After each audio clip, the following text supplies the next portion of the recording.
Tim Burton's long-awaited sequel Beetlejuice Beetlejuice brings back the chaotic and mischievous spirit of the 1988 cult classic but with mixed results. The film, which reunites Burton with Michael Keaton as the infamous Beetlejuice and Winona Ryder as the now grown-up Lydia Dietz, attempts to blend nostalgia with a fresh narrative involving Lydia's teenage daughter, Astrid, played by Jenna Ortega. While it succeeds in certain aspects, it also stumbles in others, leading to a mixed reception from both fans and critics. The story begins after an unexpected family tragedy, which brings 3 generations of the Dietz family back to their old home in Winter River. Lydia, still haunted by the memories of Beetlejuice, finds her life further complicated when her rebellious daughter, Astrid, discovers the peculiar model of the town in the attic and accidentally opens the portal to the afterlife. With trouble brewing in both realms, it doesn't take long before someone says Beetlejuice's name 3 times, unleashing his unique brand of chaos once more. From the outset, the film promises a blend of the macabre humor and quirky visuals that defined the original. Burton's signature aesthetic is evident throughout, with the eerie yet whimsical design of the afterlife and the grotesque yet endearing appearance of Beetlejuice himself. Michael Keaton, once again donning the striped suit and wild hair, is in top form, delivering a performance that is both hilarious and unsettling. His return as Beetlejuice is undoubtedly one of the film's highlights, reminding audiences why the character became such an iconic figure in the first place. Winona Ryder also shines as Lydia, now a mother grappling with the challenges of raising a rebellious teenager while dealing with her unresolved past. Ryder's portrayal of Lydia as a protective yet haunted matriarch adds depth to the film, making it more than just a rehash of the original. Her chemistry with Jenna Ortega, who plays her daughter Astrid, provides some of the film's most poignant moments. Ortega, a rising star in Hollywood, holds her own in a role that could easily have been overshadowed by the returning characters.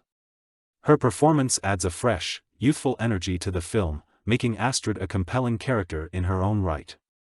However, not everything in Beetlejuice Beetlejuice works as well as it should. While the film is visually stunning, with elaborate set designs and creative special effects, it suffers from a lack of coherence in its storytelling. The plot, which involves a series of chaotic events triggered by the reopening of the portal to the afterlife, feels disjointed at times.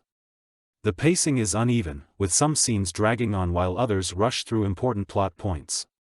This inconsistency detracts from the overall experience, making the film feel more like a series of loosely connected set pieces rather than a cohesive narrative. The supporting cast, which includes notable names like Monica Bellucci, Willem Dafoe, and Justin Theroux, brings a mix of charm and eccentricity to the film. Bellucci, in particular, stands out as a mysterious figure from the afterlife, while Dafoe's ghost detective adds a layer of intrigue to the plot. However, despite their talents, the supporting characters often feel underutilized, serving more as quirky background figures rather than fully developed characters. One of the biggest criticisms of the film is its reliance on nostalgia. While it's fun to see familiar faces and hear the iconic Day-O song once again, Beetlejuice Beetlejuice often leans too heavily on the success of its predecessor. The film struggles to strike a balance between honoring the original and introducing new elements that would make it stand on its own. As a result, it occasionally feels like a rehash rather than a true continuation of the story. The humor in the film is also hit or miss. While Keaton's Beetlejuice is as irreverent and crude as ever, some of the jokes feel forced or outdated. The film attempts to blend the dark humor of the original with more modern sensibilities, but this mix doesn't always land as intended. There are moments of genuine hilarity, particularly when Beetlejuice is at his most unhinged, but there are also plenty of jokes that fall flat, leaving the audience cringing rather than laughing. Despite its flaws, Beetlejuice Beetlejuice is not without its merits.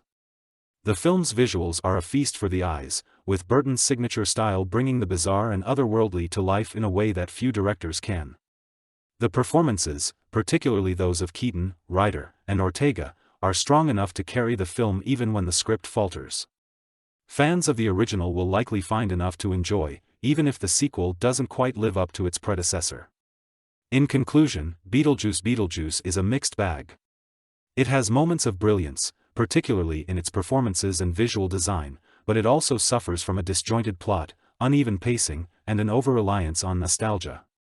While it may not be the triumphant return that fans were hoping for, it's still an entertaining ride for those willing to overlook its shortcomings. Whether you're a die-hard fan of the original or a newcomer to the world of Beetlejuice, there's something here to enjoy, just don't expect it to surpass the cult classic status of its predecessor.